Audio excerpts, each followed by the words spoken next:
My name is Paige Morgenthal, Dr. Paige Morgenthal. I'm a professor and the chair of the Department of Principles and Practice at Los Angeles College of Chiropractic, a part of Southern California University of Health Sciences in Whittier, California.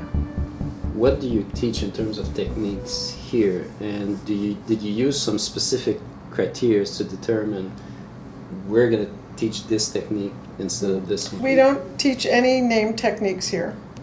We teach what I think is the most diversified of any kind of approaches to technique. We teach full spine, we teach extremities, upper and lower extremities. We teach, we take any technique that we think is viable and we put it in our curriculum. So we teach mobilization with movement in our soft tissue techniques class, which is a third trimester class. We want our students to be well versed in soft tissue techniques as well as adjusting techniques. We also teach 2 PT courses, and so there's Physical Therapy 1, which is all the modalities, and then Physical Therapy 2 is actually our active rehab class. And how did you choose your reference material for those technique classes? All of them are just that one technique. We use our reference material for most of our technique classes is Bergman and Peterson's Chiropractic Technique, 3rd edition. I teach Chiropractic Procedures 5, which is the cervical and thoracic and rib technique. So I use Bergman, but I also, for the lecture portion of it, the students are going to read 34 evidence-based articles that deal with treating different types of cervical conditions or red flags, predictors of good or bad outcomes, stuff like that. So I have tried to put as much evidence-based material into my own technique classes, and have encouraged the other people in the department to do the same. So we're really making the shift. I don't know about your students, but our students don't buy books. And so consequently, since they don't buy books, they don't read the required readings. So we do have the MySCU website, and each teacher has a web page, and you can put learning resources on. And so if they're copyright approved, we put these articles and things right there, so students have no excuse not to read them. They just have to click a link, and there's a PDF there for them. Do you have course notes, printed course notes? Some, yes. We do have some printed course notes, but again, as I said, I've been here for a long time, and then I left for 9 years. And what I found is that in that time, students stopped reading. They stopped really being inquisitive, even though they have the internet and they can have access to all this material, they just don't. And so what happened was, I decided, I used to give them a manual for my technique class, and what I did this term, because I noticed this particular cohort has very poor attention skills, is I erased everything. They have to fill it in when I introduce the moves to make them focus, pay attention to how to do it. So I'm trying to bring in the old and the new. I've also, in the lecture portion, flipped the classroom so they are supposed to be prepared before they come to class, having read the material. They already have my PowerPoints and all of that stuff. So they're supposed to have done all of this before they come, so we can discuss this, and then I project focused questions for the topic of the day.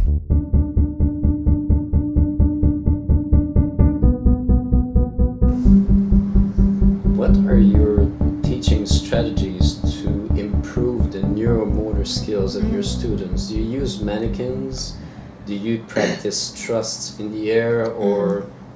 Yeah, we have in the 4th term, when they learn pelvis lumbar technique, they get adjusting dummies, and I can show you some of them that we have in the technique laboratory.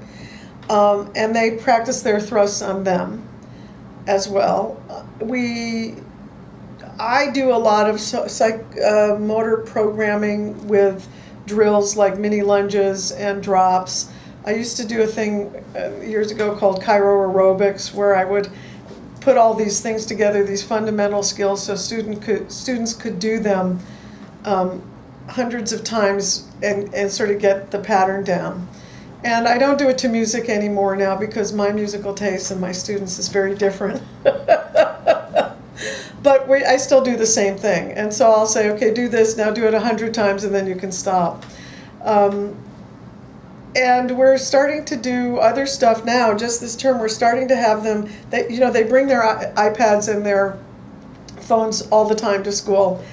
And so we have them videotaping each other now so that when we're giving feedback to them, we can look at their video and say, see this? Now let's change this, and we'll do a before and after and look at the difference and why were you more successful.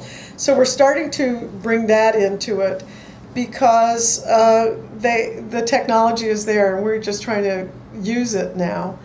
Are you scared that those videos might actually end up on social media? Yes, we have to tell them that they're not allowed to. And it's a brand new thing. They take them anyway. I mean, part of the idea came to me when about a year ago, when a student who worked with the same other students all the time when they were in technique class, and she was videotaping them on her iPad. And then they were looking at it, and I thought, wow, what a great idea.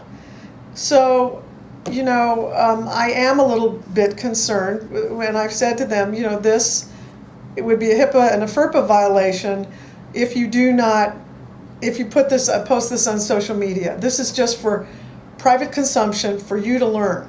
And if we find out this is happening, then we won't use it. And what a shame that would be because it's such a powerful tool.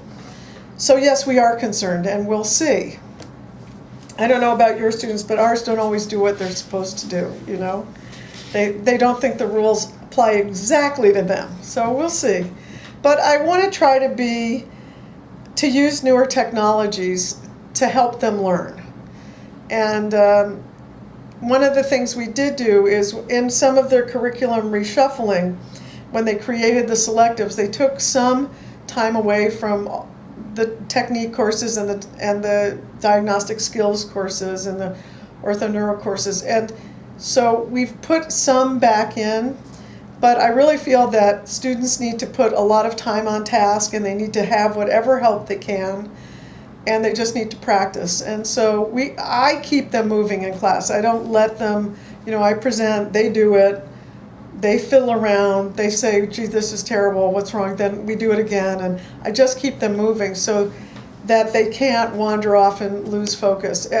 For me, getting them to be attentive and to keep them attentive is the goal that I have at every class. And I think that's what all of the other people in the department are trying to do now, because a lot of us took this online course for health care educators, and the most salient thing that I got from this was it said that the typical adult learner now has an attention span of 8 seconds. And even a goldfish has a greater attention span, and it's gone down from like 7 minutes to 8 seconds in 7 to 9 minutes in 10 years. And it's all due to social media and being, going from one thing to the next to the next. So getting that attention and holding it is huge. And I find that you just have to keep things moving and keep them always on their toes.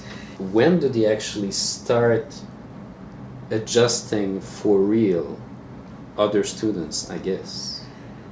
Well, I'll give you an overview of our curriculum. First term, Chiropractic Procedures 1 is learning spinal landmarks and spinal and pelvic palpation. Term 2, they do learn some movement patterns and they learn some basic mobilizations to keep them, sort of whetting their appetite. Second term is the extremities version of that, where they learn extremities landmarks and extremities palpation. And I also do the rest of the movement patterns. They learn muscle length and strength, stuff like that. and they learn a few more mobilizations for the extremities. Third term is our soft tissue course and mobilization course. So they go into mobilization in depth. They do learn about myofascial release techniques, trigger point therapy, you name it. They learn, that's their thing. So to some degree they start doing postural analysis and some treatment of soft tissue things on each other in third term. Fourth term is pelvis lumbar technique, and that's when they start adjusting.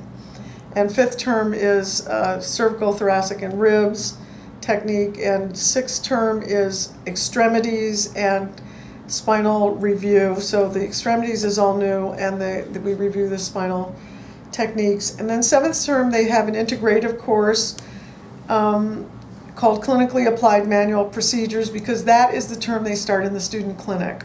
So it's trying to bring everything together and help them to be better at assessing and treating patients in a holistic way. Not just from, I'm going to adjust them, but I'm going to do all these other things. So that's so I would say fourth term is when they start to learn to adjust on each other and start hurting each other. We also have open lab Monday through Thursday morning and Monday through Thursday lunch, since we don't have any technique classes on Friday.